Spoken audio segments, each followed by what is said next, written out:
আমরা যারা সমন্বয় করছিলাম জুলাই আগস্টের এই গণ অভ্যুত্থানের পর্দার পিছন থেকে এবং সামনে থেকে, একবার বলেছিলাম আমাদের মাননীয় প্রধানমন্ত্রী যদি নির্বাসনে না থাকতেন, আল্লাহর কি মহিমা, হয়তো সুসমন্বিতভাবে এটা অর্গানাইজড ওয়েতে এই জুলাই গণ অভ্যুত্থান সমাপ্ত করা সম্ভব হতো না। কারণ যারা মাঠে ছিলেন তারা সবাই হয়তো কারাগারে অথবা অন্ধকারে। সেই অবস্থা ছিল।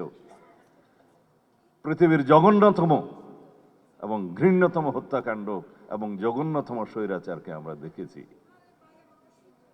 যদি আমরা আয়নাগরে যাই, যেখানে আমার 61 দিনের অভিজ্ঞতা আছে, সেখানে একটা জানোয়ার 24 ঘন্টা থাকতে পারে না, আমরা সেখানে থেকেছি। আমার ভাই মীর কাসেম, তার ছেলে মীর কাসেম আলীর ছেলে মীর আহমদ ব্যারিস্টার, এখন এমপি, এখনো ট্রমাটাইজড। ব্যারিস্টার আরমান, সরি, কারণ ওর বাপের বন্ধু ছিলাম আমি, একসাথে জেল খেটেছি, তার নামটাই আসে কেবল মীর কাসেম আলীর। কাশিমপুর কারাগারে ছিলেন। তিনি আমাকে বলেছিলেন, আমি বললাম ভাই কেন ফেরত আসলেন? তিনি বললেন আমি যদি না আসবই আমার ছেলেটাকে ধরে নিয়ে যাবে। ফাঁসি তো তার হলো, কিন্তু ছেলেকেও তো ধরে নিয়ে গেল। আমি একটা জ্বলন্ত ইতিহাস, জীবন্ত ইতিহাস। বাবা এই জন্যই ফিরে এসেছিলেন তার সন্তানকে রক্ষা করার জন্য, কিন্তু সন্তানকে রক্ষা করতে পারে না। সেরকম একটা স্বৈরাচারের কবল থেকে মুক্তির পরে আমরা যদি বলি জুলাই কার, জুলাই কার, তাহলে জুলাই আমাদের কারোই থাকবে না। এই অবস্থা থেকে আমাদের মুক্তি পেতে হবে। পৃথিবীতে অনেক জাতি আছে স্বাধীনতার জন্য শতবর্ষ সংগ্রাম করে, কোনোদিন স্বাধীনতা পায় না। শতাব্দীর পর শতাব্দী চলে যায়, দশকের পর দশক চলে যায়, কিছুই ঘটে না। মোহাম্মদ লেনিন বলেছিলেন, there are decades, nothing happens there, but there are days and weeks, decades happen there. কোন কোন দশক আছে, দিন আছে, সপ্তাহ আছে, যেখানে শতাব্দী ঘটে যায়। আমরা সেই শতাব্দীকে নিয়ে এসেছি। নিউটনের কোনো আপেল নয় আন্দোলন এবং বিপ্লব, গণ অভ্যুত্থান।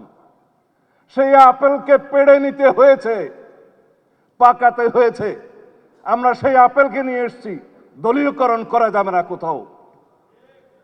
আমার ভাই পড়ুয়ার বলে গেছেন গণভোটের গণরায় বাস্তবায়ন করতে হবে। আসুন একসাথে বসি। সংবিধান সংশোধন কমিটিতে আপনাদের আহ্বান জানিয়েছে, আপনারা এখনো নাম দেন নাই। গতকালকে প্রথম বৈঠক করেছি। জুলাই জাতীয় সনদের প্রত্যেকটা অক্ষর বাস্তবায়ন করা হবে, আমরা প্রতিশ্রুতি দিয়েছি। আপনারা বলেছেন গণ আকাঙ্ক্ষা, গণরায় বাস্তবায়ন করা হবে। সেটা কি সংস্কার পরিষদে গেলে হবে, সংবিধান সংশোধন কমিটিতে গেলে হবে না? আমি একবার বলেছিলাম, তাল ধপ করিয়া পড়িল না পড়িয়া ধপ করিল এক কথাই, বাট কনস্টিটিউশনাল প্রসিডিউর হচ্ছে অ্যামেন্ডমেন্ট নেয়া। প্রত্যেকটা অ্যামেন্ডমেন্ট হচ্ছে এক একটা সংস্কার। এইভাবেই আমাদের বুঝতে হবে। মাঠের রাজনীতি করতে পারবেন, সংস্কার কমিশন করবেন, বা জাতীয় সংস্কার পরিষদ করবেন, সাংবিধানিক সংস্কার পরিষদ করবেন, দিস ইজ অল ওয়ার্ডিং। কিন্তু প্র্যাকটিক্যাল যেটা আসতে হবে, অ্যামেন্ডমেন্ট, সেটা গ্রহণ করতে হবে পার্লামেন্টে।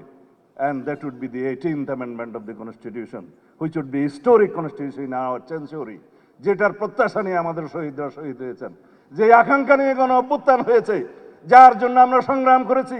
আমার নিজের 10টি বছর নির্বাসনে গিয়েছে, তাকে আমি বৃথা যেতে দেব না।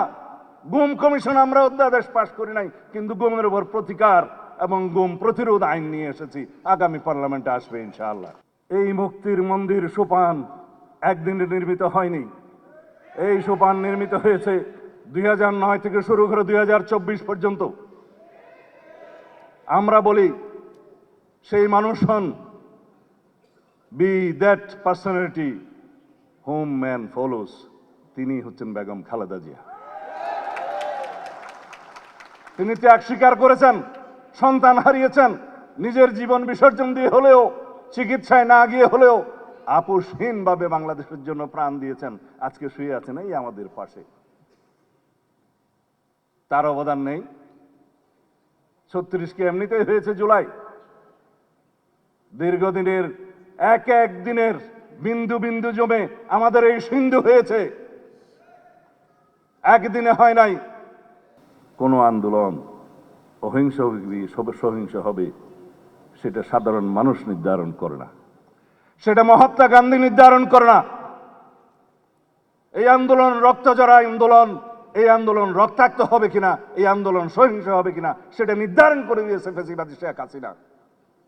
আমরা প্রতিবাদ করেছি, আমাদের ছেলেরা মেয়েরা প্রতিবাদ করেছে, শূন্য হাতে রক্তাক্ত হয়েছে, রক্তে রঞ্জিত হয়েছে, শহীদ হয়েছে, রাজপথ পিচ্ছিল করেছে, তারপরে গণ অভ্যুত্থান হয়েছে, ফ্যাসিবাদের মুক্তি হয়েছে।